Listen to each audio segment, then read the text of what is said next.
Bismillahirrahmanirrahim. Assalamualaikum warahmatullahi wabarakatuh. Bismillahirrahmanirrahim. Alhamdulillahirabbil alamin. Wa usalli wa usallim ala sayyidina Muhammadin thahal amin.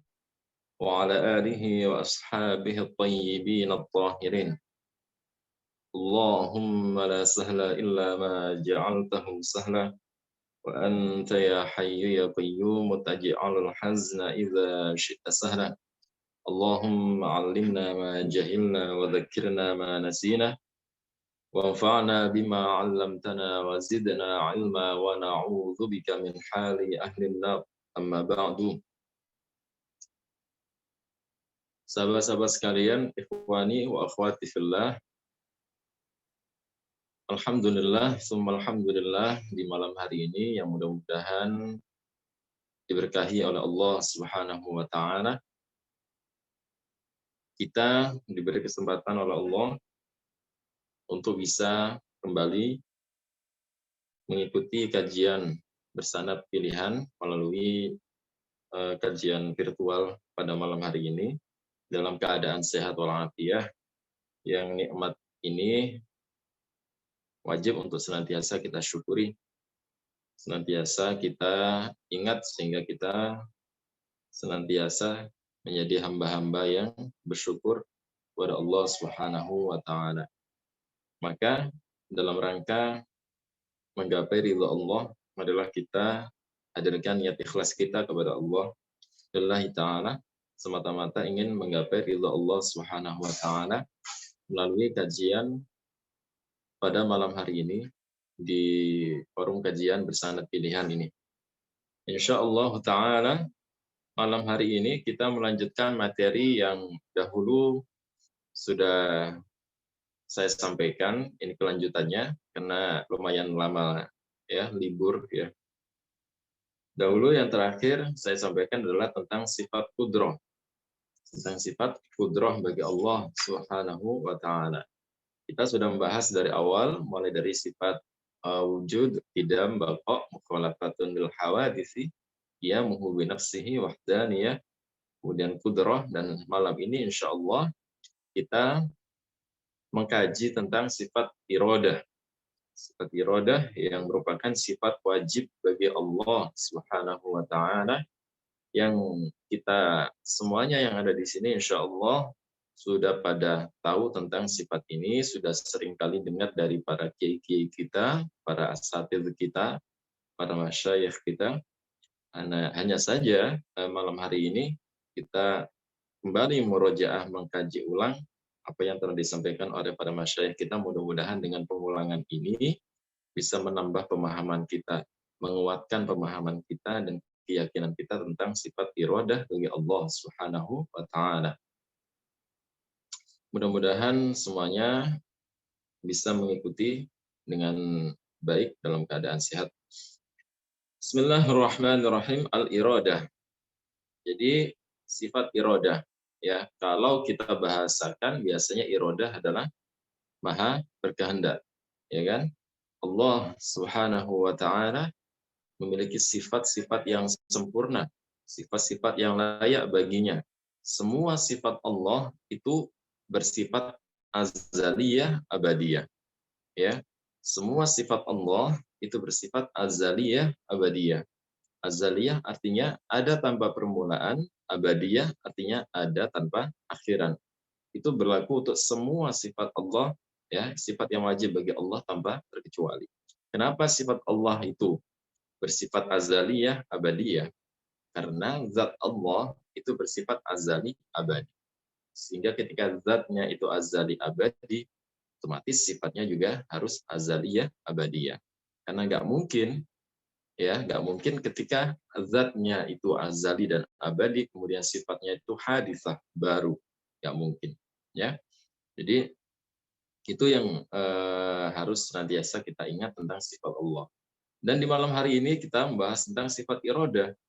Dikatakan oleh Syekh rahimahullah bahwa sifat iradah itu bisa dikatakan juga dengan makna al-masyiah.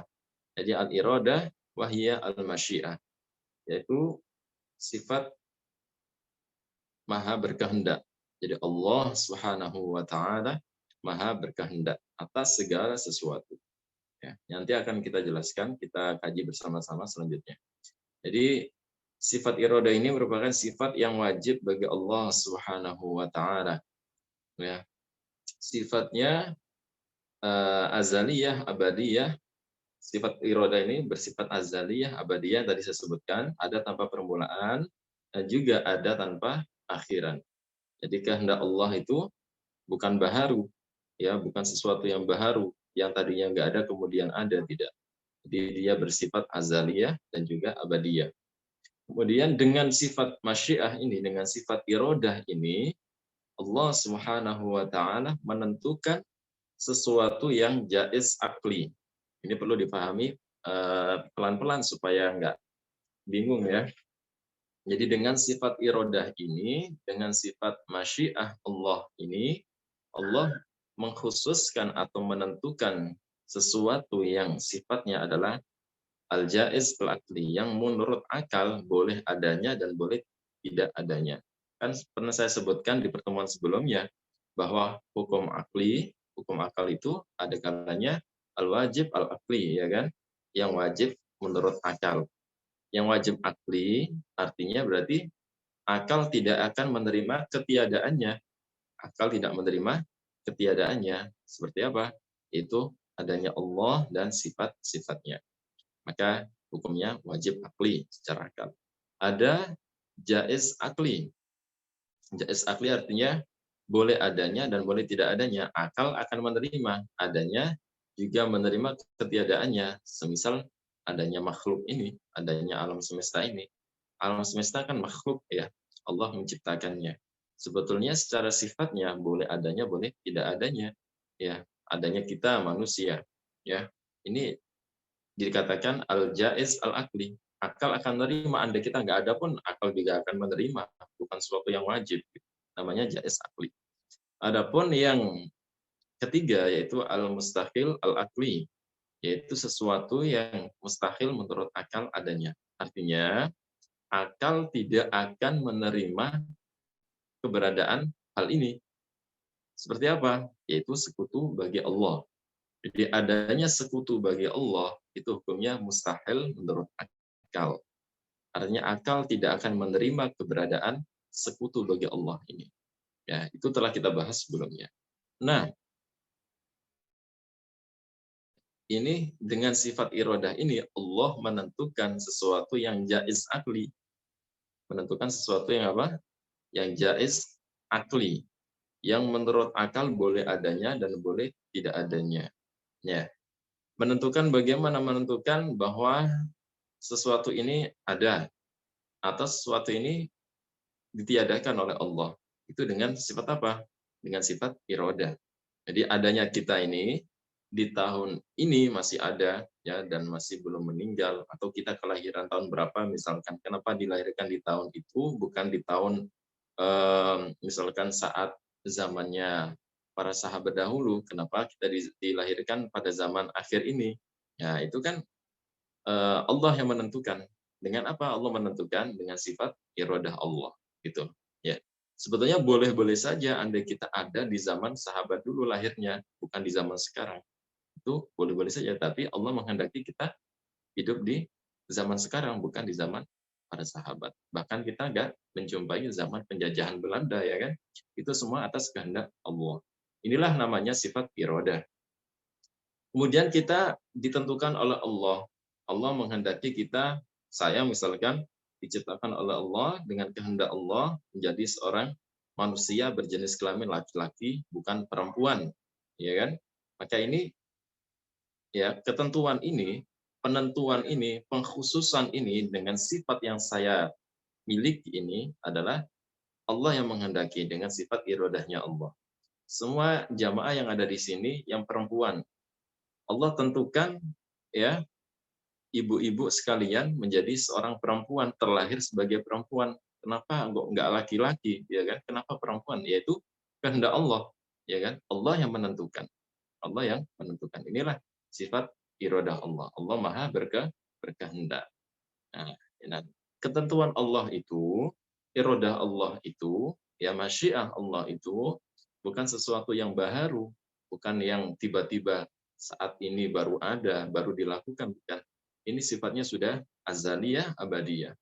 Ya, ada tanpa permulaan, ada tanpa akhirat, gitu. Kalau kita manusia juga memiliki kehendak, ya. Ketika Allah dikatakan memiliki kehendak, tapi sifatnya azaliyah, abadiyah. Kita pun memiliki kehendak. Kita memiliki masyiah, ya kan? Tapi masyiatuna tahta masyiatillah. Kehendak kita itu di bawah kehendak Allah. Artinya, kalau kita berkehendak tapi Allah nggak menghendaki, maka tidak akan terjadi. Ya, itu menunjukkan bahwa kehendak kita itu baharu. Gitu loh. Jadi bukan berarti kita nggak punya kehendak sama sekali ketika dikatakan Allah berkehendak, ya kan? Kita tetap punya kehendak, kita tetap memiliki masyiah. Tapi masyiatuna tahta masyiatillah. Kehendak kita di bawah kehendak Allah. Ya, apapun yang kita inginkan, apapun yang kita kehendaki dengan segala upaya kita, ya ingin melakukan apa. Jika Allah nggak menghendaki, maka tidak akan pernah terjadi. Ya, sebaliknya kalau kita nggak menginginkan apapun, jika Allah menghendaki terjadi, pasti akan terjadi. Bima sya'allahu kana ay hasala wa ma lam yasha' lam yakun ay lam yahsul. Sesuatu yang Allah kehendaki pada azal untuk ada, pasti akan terjadi, pasti akan ada. Dan sesuatu yang tidak Allah kehendaki pada azal, ya ada tambah permulaan ya azal itu ya, maka tidak akan pernah ada. Ya, meskipun kita menghendakinya, tapi kalau Allah nggak menghendaki, tidak pernah ada. Udah. Saya kira itu sangat jelas sekali dan sering kali kita dengar dari para masyarakat kita. Saya lanjutkan. Jadi Syekh Abdullah Al-Haruri rahimahullah dalam kitabnya menjelaskan annal iradata sifatun qadimatun qa'imatun bidzatillah. Sifat iradah ini merupakan sifat yang menetap pada zatnya Allah, dimiliki oleh zatnya Allah. Ay tsabitatun li dzatihi. Yang gunanya yukhassisu bihal mumkin al-aqliyah bi sifatin duna sifatin di annal mumkinat al-aqliyah kanat ma'dumatan thumma dakhalat fil wujud li takhsisillahi ta'ala laha bi wujudiha.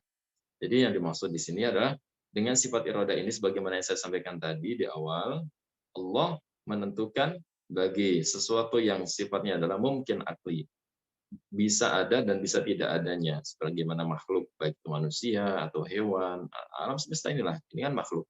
Ini semuanya sifatnya jaiz akli.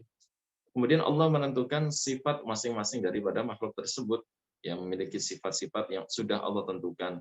Ya, ada yang keras, ada yang lembek, ada yang cair, ada yang lawan daripada cair, itu keras. Ya, ada manusia, ada jin, ada malaikat dan sebagainya. Itu semuanya Allah tentukan sifat-sifatnya masing-masing, ya. Memiliki sifat yang sudah Allah tentukan. Ya. Kemudian Allah adakan setelah mereka sebelumnya tidak ada di alam semesta ini. Nah, ini atas kehendak Allah.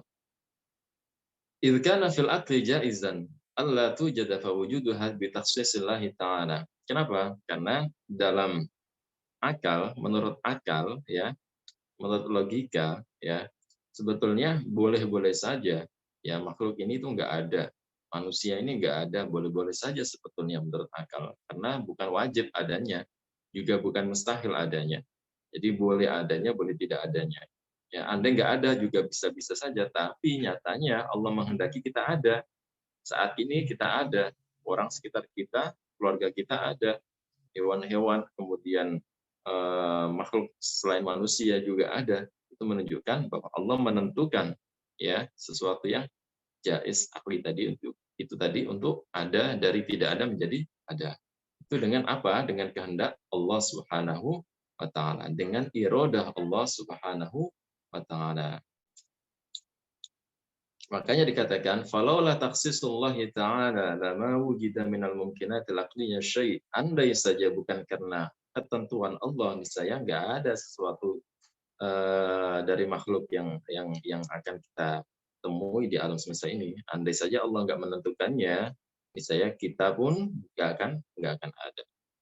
Fa yu'lamu min dzalika anna Allah Ta'ala khassasa kulla syai'in dakhala fil wujudi bi wujudihi.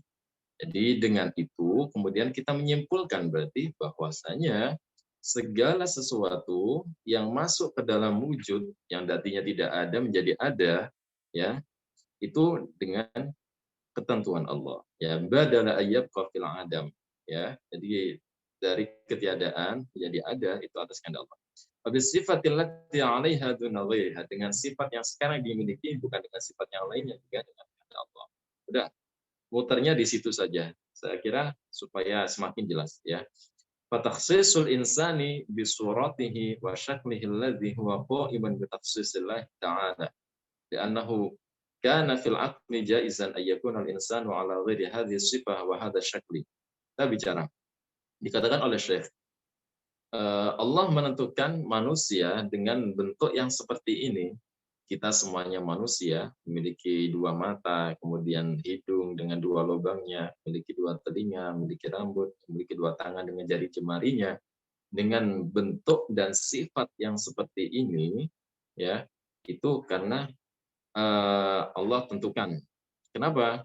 Karena menurut akal sebetulnya boleh saja manusia nggak bentuknya seperti ini. Misalkan andai manusia itu terlahir dengan memiliki ekor, kemudian berbulu lebat di seluruh tubuhnya, memiliki telinga panjang seperti gajah lebar misalkan telinganya, bisa-bisa saja andai Allah menghendaki itu. Tapi nyatanya Allah menghendaki kita dengan bentuk seperti ini, dengan sifat yang sekarang kita miliki. Paham ya? Itu berarti dengan sifat iradah Allah.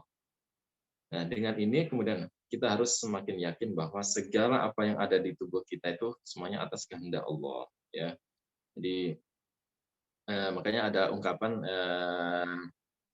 anta turid wa ana urid wa anta turid wallahu yaf'alu ma yurid. Seringkali kita dengarkan ungkapan seperti itu, ya kan. Anta turid, kamu ingin, kamu mau, ana urid, dan saya juga mau. Wallahu yaf'alu ma yurid. Tapi Allah, ya, akan melakukan apa yang Allah kehendaki. Ya. Semuanya atas kehendak Allah Subhanahu wa taala. Kemudian saya lanjutkan lagi. Ini semuanya tadi sudah saya singgung di depan, tapi ini untuk penjelasan lebih jelasan lagi. Tsumma takhsisul insani bi wujudihi fil waqtil ladzi wujida fihi duna ma qablah wa ma ba'dahu huwa min Allah taala.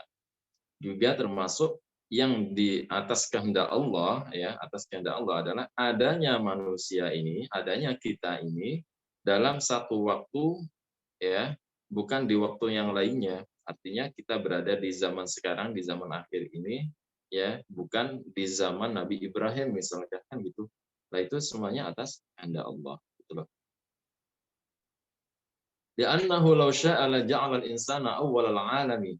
La ja'ala al-insana awwalal 'alamin.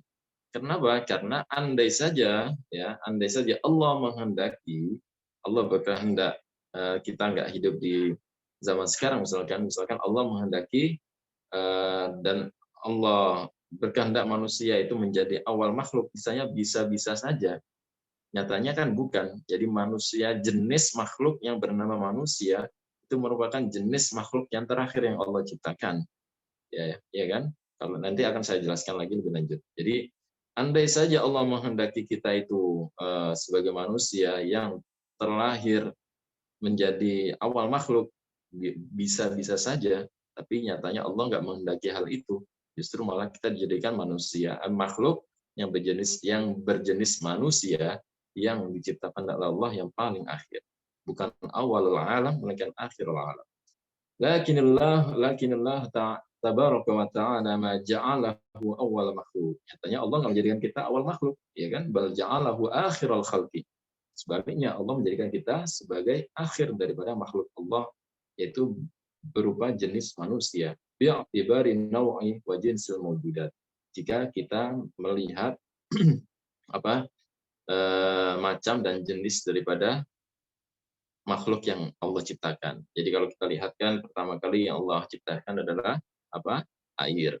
Kemudian setelah air Allah ciptakan arasy, ya kan? Kemudian Allah ciptakan Lauhul Mahfuz dan Al-Qalamul A'la. Kemudian setelah itu baru langit dan bumi. Kemudian berikut isi-isinya yang kemudian di hari Jumat setelah Asar Allah ciptakan jenis makhluk yang bernama manusia yang pertama kali Allah ciptakan adalah Nabiullah Adam alaihissalam. Itu urutan daripada penciptaan makhluk.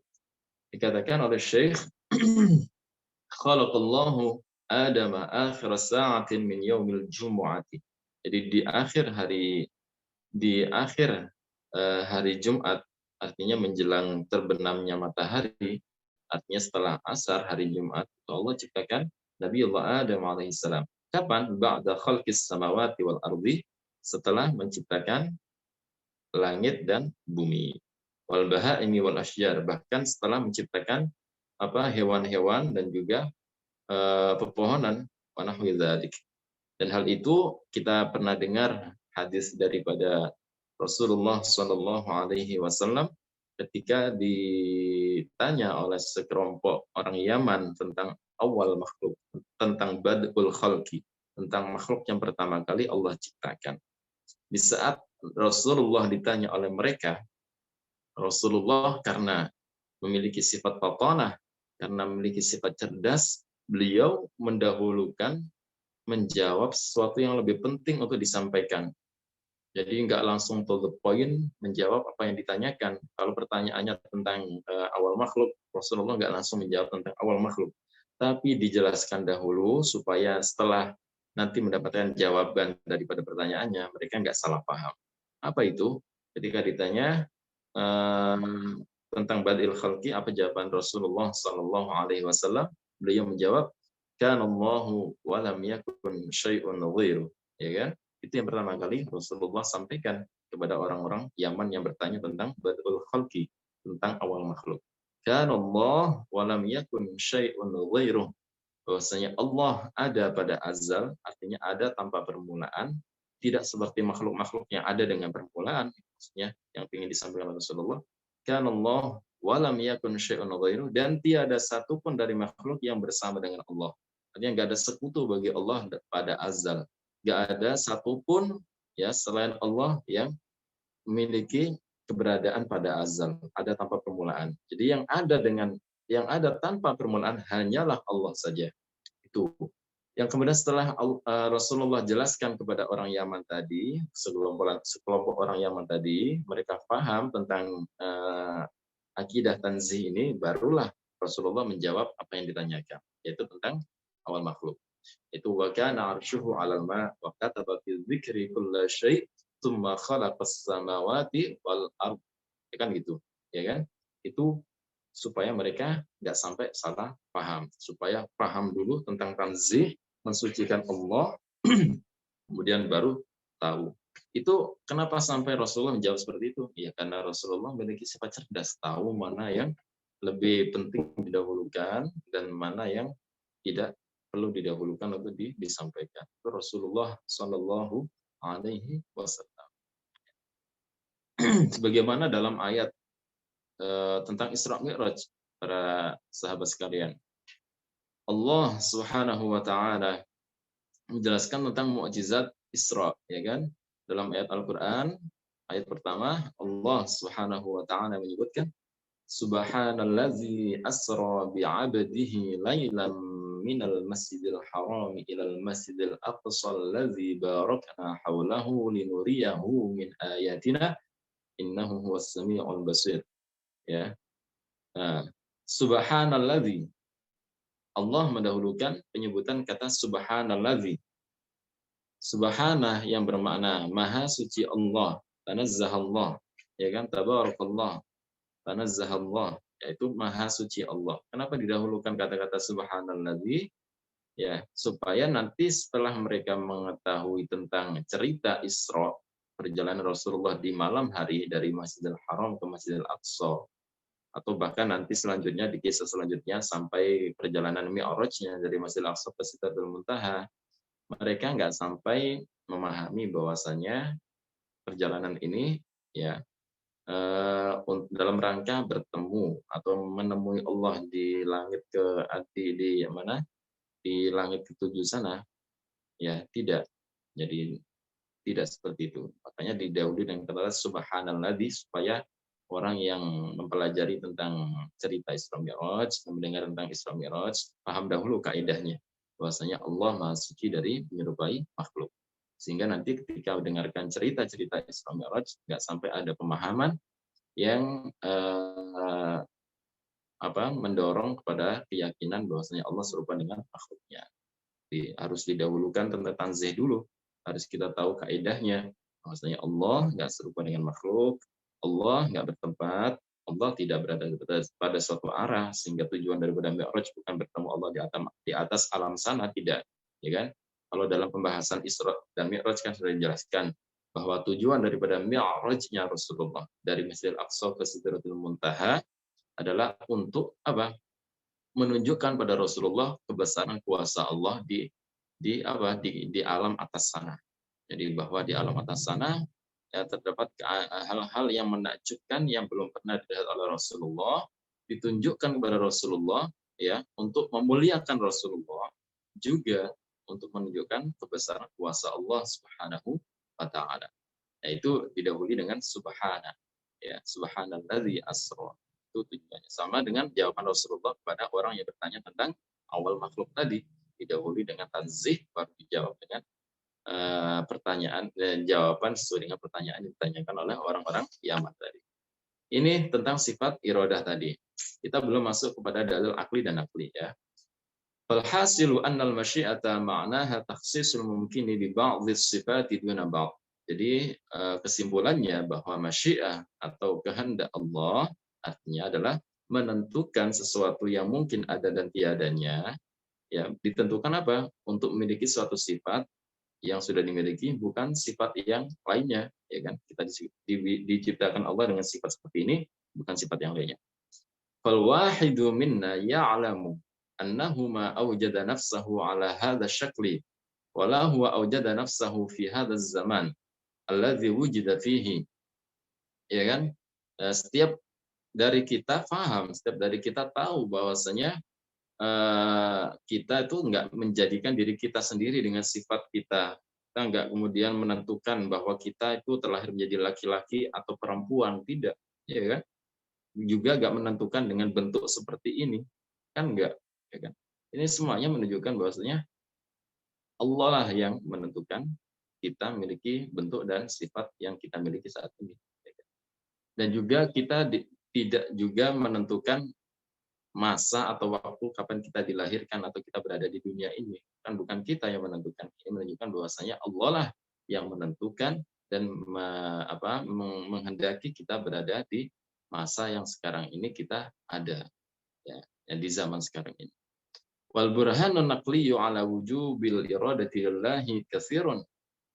Ya, kemudian kalau berbicara tentang dalil naqli, dalil dari Al-Qur'an tentang sifat iradah yang wajib bagi Allah ini tentu saja banyak sekali kalau dalam Al-Qur'an tentang ayat-ayat yang menjelaskan tentang sifat masyiah, ya, masyiah atau iradah, itu banyak sekali. Min dzalika qauluhu ta'ala fa'alul lima yurid. Di antaranya yaitu surat Hud ayat 107, yaitu fa'alul lima yurid. Ini tentang sifat iradah. Jadi kata-kata yurid, ya, yurid itu dari kata-kata satu bentuk, ya, yang diambilkan dari kata iradah. Artinya sama, iradah pun dengan yuridu satu kalimat. Ini satu sumber kata. Jadi satu asal kata, yuridu, aroda, yuridu, irodatan, ya kan? Ay annahu tabaraka wa ta'ala yujidu wa yaf'alu al-mukawwanati bi iradatihi al-azaliyyah. Arti daripada ayat fa'alul lima yurid, yaitu Allah Subhanahu wa taala menjadikan dan menciptakan dan juga melakukan sesuatu, ya, dengan kehendaknya yang azaliyah, dengan iradahnya yang azaliyah, yang ada tanpa permulaan. Itu yang harus kita pahami, ya. Jadi ini salah satu daripada ayat yang menjadi burhan atau dalil nakli bagi kita tentang adanya sifat iradah bagi Allah Subhanahu wa taala. Ya, kalau saya tanya misalkan ini fa'alun lima yurid, apakah secara makna atau lafadznya bisa kita jawab lafadznya, karena lafadznya sudah jelas mengatakan, menyebutkan kata-kata yuridu, irodah, ya kan, yuridu. Ada ayat-ayat yang lainnya yang menggunakan kata masyiah, ya kan. Ada beberapa ayat yang menunjukkan kata masyiah yang bermakna juga irodah, maknanya sama. Ya, misalkan dalam ayat tu'til mulka man tasya' wa tanzi'ul mulka mimman tasya'. Jadi tasya' di situ artinya masyiah, kehendak, sama juga. Ya. Saya lanjutkan. Kalau tadi sudah kita ketahui dalil naklinya, sekarang dalil aklinya. Dikatakan oleh Syekh rahimahullah wa burhan wujubil iradati lillah. Dalil wajibnya sifat iradah bagi Allah, annahu law lam yakun muridan lam yujad syai'un min hadzal alam.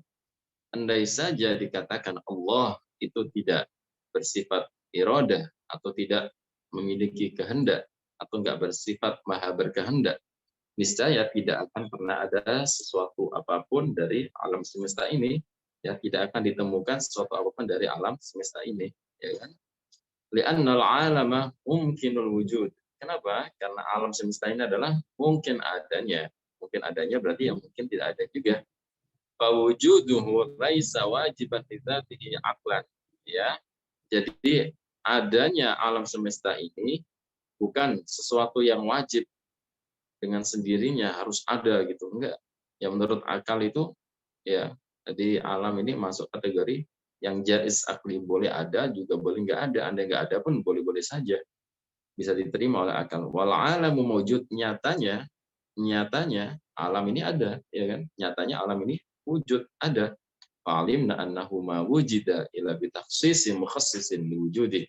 Maka dengan itu, karena kenyataannya alam itu ada, maka kita tahu bahwa alam ini nggak mungkin ada kecuali karena ada zat yang telah menciptakannya atau menentukannya untuk ada, ya, ya, menentukannya dari ketiadaan menjadi ada, yaitu tiada lain adalah Allah Subhanahu wa taala. Dari situ kita tahu bahwa Allah Maha berkehendak. Allah Maha berkehendak. Makanya alam itu, ya, dikatakan summiyal alamu alaman li'annahu alamatun ala wujudillah. Alam semesta ini, alam ini kan, namanya alam ini kan berarti apa? Kullu ma siwallah, ya, segala yang selain Allah yang ada di alam semesta ini itu disebut alam.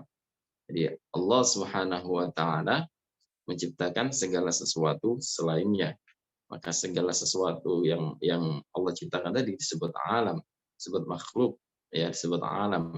Nah, makanya para ulama mengatakan, ya, sumyal alamu alaman, alam dikatakan atau dinamakan sebagai alam li'annahu, karena dia adalah alamatun, tanda, ya, ala wujudillah, atas adanya Allah Subhanahu wa taala, zat yang menciptakan alam semesta.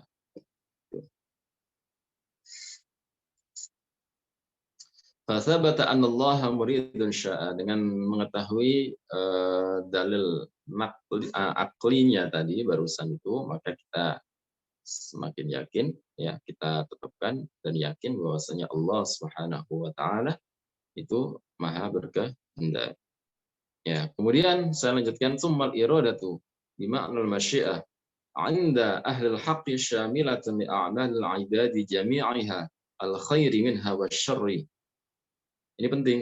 Ya. Kemudian iradah yang bermakna masyiah ini artinya kehendak Allah ini menurut para ulama, ya, mu'tabar, para ulama ahli tauhid mengatakan syamilatun li a'malil ibad. Itu mencakup segala amal perbuatan hamba-hamba Allah. Segala yang hamba ciptakan, segala yang hamba lakukan, yang dilakukan oleh manusia, segala yang dilakukan oleh hamba-hamba Allah, itu semuanya atas kehendak Allah. Ya, jadi mencakup seluruh apa yang dilakukan oleh seorang hamba, baik al khairi minha wasyarri, baik yang amal tadi itu yang baik ataupun yang buruk. Itu semuanya atas kehendak Allah. Nah, ini nanti akan saya jelaskan habis ini, ya. Kenapa yang buruk juga atas kehendak Allah ini? فكل ما دخل في الوجود من أعمال الشر والخير ومن كفر أو معاصٍ أو طاعة فبمشيئة الله وقع وحصل وهذا كمال في حق الله تعالى. Ya, jadi segala sesuatu yang masuk ke dalam wujud atau yang ada ini, ya baik itu berupa perbuatan yang buruk atau perbuatan yang baik, baik itu berupa yang kufur atau yang berupa kemaksiatan atau bahkan berupa ketaatan, maka tidak akan terjadi kecuali dengan kehendak Allah. Jadi semuanya ini menunjukkan kesempurnaan. Wa hadza kamalun fi haqqillahi ta'ala. Sempurna ya bagi Allah Subhanahu wa taala. Kenapa? Li'anna shumul al-qudrah wal masyiati la'iqun bijalalillah. Karena mencakupnya kehendak dan kudrah Allah ini itu layak bagi Allah, ya. Bagaimana maksudnya? Li'annahu law kana yaqa'u fi mulkihi ma la yasha' lakana dzalika dalilul 'azzi. Kenapa? Kok dikatakan tadi itu mencakup segalanya baik yang buruk maupun yang baik kehendak Allah itu. Ya sebab andai saja ya kehendak Allah itu tidak mencakup ya yang buruk juga, artinya terbatas kepada yang baik saja, niscaya berarti sama saja mengatakan Allah itu lemah atau menunjukkan bahwasanya Allah memiliki sifat lemah karena nggak mampu menciptakan yang buruk juga, ya kan? Nah, sedangkan apa?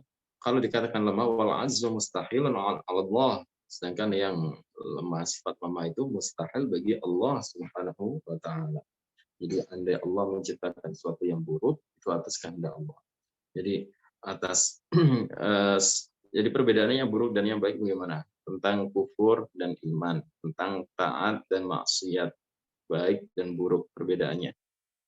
Persamaannya dua-duanya baik dan buruk, taat dan maksiat, kufur dan iman itu semuanya atas ciptaan Allah. Allah yang menciptakannya. Allah juga mengetahui hal itu semua. Kemudian Allah menghendakinya, ya Allah menghendaki hal itu. Bedanya kalau yang baik itu ditambah dengan ridha dan juga apa? Mahabbah Allah. Allah ridha dan Allah cinta hal itu untuk dilakukan oleh seorang hamba. Kalau yang buruk ya tanpa ridha dan mahabbah dari Allah. Paham ya? Jadi persamaannya baik dan buruk dua-duanya Allah menciptakan. Allah yang menghendaki dan Allah mengetahui hal itu terjadi. Ya, bedanya kalau yang buruk, yang baik tadi ditambah dengan ridho dan mahabbah Allah. Allah jika ada seorang hamba melakukannya, Allah ridho dan Allah mencintai apa yang dilakukan oleh seorang hamba tadi. Tapi kalau sesuatu yang buruk, maka Allah nggak suka hal itu dilakukan oleh seorang hamba dan Allah tidak meridhoi hal itu. Itu perbedaan daripada baik dan buruk. Tapi dua-duanya tetap atas kehendak Allah. Tidak mungkin ada sesuatu yang terjadi apapun itu, sekecil apapun itu di muka bumi ini, di alam semesta ini, ya kecuali pasti atas kehendak Allah Subhanahu wa taala. Wal masyiatu tabi'atun lil ilmi. Nah ini ya kehendak Allah itu tabi'ah ya lil ilmi, sesuai dengan ilmunya Allah. Maksudnya bagaimana? Ai annahu ma 'alima hudutsahu faqad syaa hudutsahu. Yang Allah ketahui itu terjadi, maka Allah pun sudah pasti menghendaki itu terjadi. Wa ma 'alima annahu la yakunu lam yasha' yakun. Dan apa yang Allah ketahui itu tidak akan terjadi, maka tidak akan pernah terjadi. Ini maksud daripada masyiah tabi'atan lil 'ilmi. Ya, sesuai dengan apa yang Allah ketahui. Allah tahu bahwa sesuatu itu akan terjadi atau tidak akan terjadi. Itu sesuai dengan ilmu Allah, sesuai dengan apa yang Allah ketahui. Ya. Kemudian lagi penting, ya, walaisatil masyiatu tabi'atun lil amri. Nah, bahwasanya kehendak atau suatu masyiah atau kehendak Allah itu tidaklah mengikuti perintah Allah. Maksudnya bagaimana? Ini pelan-pelan harus dipahami biar paham. Walaisatil masyiatu tabi'atan bil amri. Bahwa masyiah Allah, kehendak Allah itu tidaklah ikut atau selalu cocok dengan perintah Allah. Maksudnya bagaimana? Saya contohkan. Bidalili annallaha ta'ala amara Ibrahim bidzabhi waladihi Ismaila. dengan bukti, dengan dalil, dengan argumen bahwasanya Allah Subhanahu wa taala memerintahkan, jadi pernah memerintahkan Nabiullah Ibrahim Khalilullah alaihi salam diperintahkan untuk apa? Untuk menyembelih putranya yaitu Nabiullah Ismail alaihi salam. Nyatanya meskipun Allah perintahkan hal itu, ya Allah perintahkan Nabi Ibrahim menyembelih putranya Ismail. Walam yasha' lahu dzalik. Tapi Allah nggak menghendakinya, artinya nggak menghendaki hal itu akan terjadi. Nyatanya sesuai dengan apa yang kita dengarkan dari sejarah Nabiullah Ibrahim dan Ismail, Nabi Ismail tidak jadi disembelih oleh Nabiullah Ibrahim dan diganti dengan seekor domba dari surga, ya sebagai ganti kurban dari Nabiullah Ismail alaihissalam. Itu menunjukkan bahwa tidak setiap yang Allah kehendaki itu sesuai dengan apa yang Allah perintahkan, gitu ya. Jadi tidak semua yang Allah perintahkan pasti akan terjadi, gitu loh. Allah perintahkan Nabiullah Ibrahim menyembelih Ismail, tapi nyatanya Allah nggak menghendaki hal itu, maka tidak terjadi penyembelihan kepada Nabi Ismail. Fa in qila, ya sedikit lagi, fa in qila kaifa ya'muru bima lam yasha' wuqu'ahu. Jika ada yang bertanya kepada kita atas ungkapan yang barusan saya sampaikan, bagaimana mungkin ya Allah memerintahkan sesuatu yang tidak Allah kehendaki terjadinya?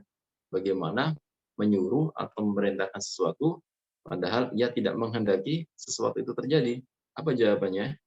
Fal jawabu annahu qad ya'muru bima lam yasha' kama annahu 'alima bi wuqu'i syai'in minal 'abdi wa nahahu 'an fi'lihi. Jawabannya, terkadang bisa saja Allah memerintahkan sesuatu yang Allah tidak menghendakinya, sebagaimana Allah mengetahui terjadinya sesuatu pada seorang hamba. Allah mengetahui sesuatu akan terjadi pada seorang hamba, ya padahal Allah mencegah hal itu dari seorang hamba tadi. Misalkan tentang kemaksiatan.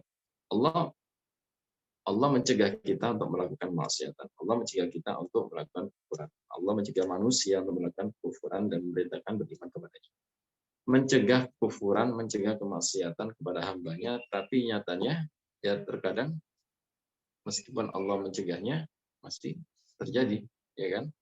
Jadi sebagaimana hal itu terjadi sama juga tidak semua yang Allah kehendaki, yang Allah perintahkan juga akan terjadi. Itu yang perlu saya sampaikan pada malam hari ini. Ya, mudah-mudahan apa yang saya sampaikan sedikit ini bisa dipahami dengan baik dan bisa menambah wawasan kita, pemahaman kita tentang sifat yang wajib bagi Allah Subhanahu wa taala. Sebetulnya masih ada beberapa tambahan, namun saya tidak ingin memperpanjang waktu pertemuan kita. Mudah-mudahan semuanya sehat dan insya Allah di pertemuan berikutnya kita lanjut dengan pembahasan yang lainnya masih tentang sifat Allah. Nanti sampai selesai insya Allah sampai sifat kalam. Kalau sudah sifat kalam selesai, kita lanjutkan kepada materi-materi yang lainnya. Mudah-mudahan sedikit yang saya sampaikan ada guna dan manfaatnya. Mudah-mudahan menjadi ilmu yang manfaat bagi kita. Hadanallahu wa iyyakum ajma'in. Ilal liqa. Wassalamualaikum warahmatullahi taala wabarakatuh. Sama-sama Kak Ros, Malaysia, Masya Allah. Kak Zu, sama-sama Kak Zu, Malaysia juga, Masya Allah. Salam cinta dari Indonesia. Sama-sama Pak Tovan.